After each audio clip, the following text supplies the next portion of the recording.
Makadi mhuri yeZimbabwe ndisadare munezi wamuri kutaura naye. Vazukuru, ndine chinhu changu kana kuti ndine zvinhu zvangu zvandinoshanda nazvo kana vazukuru masvika muno mudare rino iri. Ndinotumira zvinhu zvangu kuti vandotaura nema-ancestors ako kana kuti mudzimu yako. Zvandinoita wauya kwasadare munezi, ndinotora bhuku bepa iri rekunyorera chairo iri.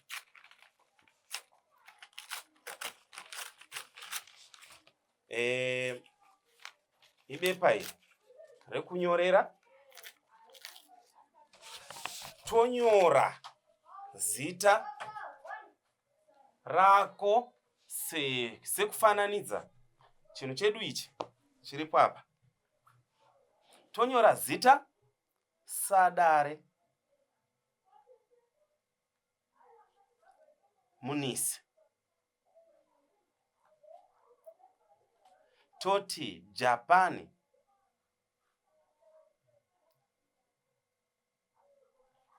Toti Zimbabwe.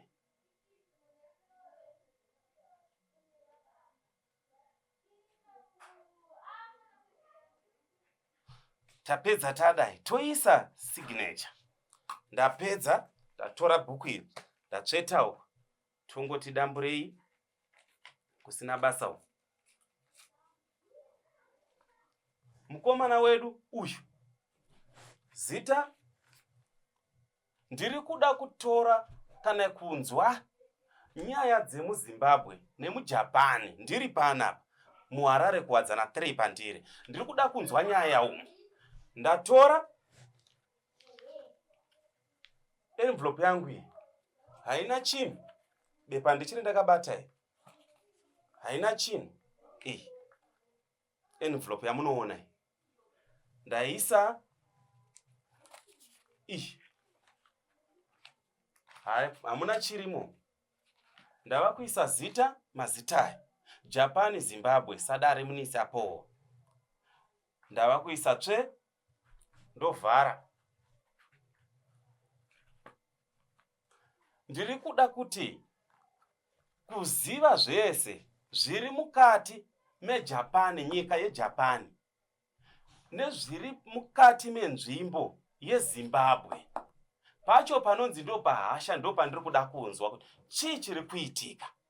Ndakumbira kana uriwe unenge wanyora zita rako nesenemu, zita rababa vanokubereka kana ramai vanokubereka, pazasi pandaisa signature apo, wobva wanyora zita remunhu wekwenyu 1 akashaya, wobva tatumira, votora vomboshusha nazvo nezimazita ako awatora iyo vachikusavhaya, vazodzosa feedback.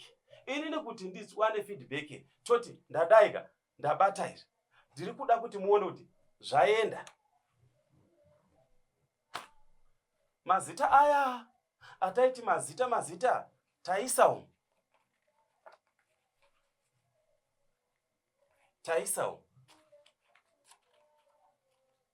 aenda mazita umu, hamuna chinhu umu. Tapedza tovhara. Tava kumirira kuti Japani neZimbabwe itidzosere mhinduro kuti zvanzi kudii. Kana uriwe, tava kumirira kuti vadzimu vako vawakumbira apa vari kuti kudii neupenyu hwako, neraramo yako, nehumangwana hwako, nezvauri. Toti okay, tazviona, tagara, tamirira kuti tipiwe mhinduro yacho. Toti tava kuda kuvhura kuti tawana mhinduro yedu pachinhu chedu ichi. Zita riya ratashaya iri radzoswa, ndizvo izvi. Bepa iri vadzosa. Kana yava tsananguro, tinenge tava kutsanangura zvavanenge vataura, asi hapana chandingatsanangura izvozvi pamusana penyika idzi mbiri kuti chii chiri kuitika, nekuti hapana afambira nyaya dzacho. Asi dai paina afambira nyaya dzacho, ndaizoti tava kutaura kuti chii chiri kutambika, chii chiri kuitika.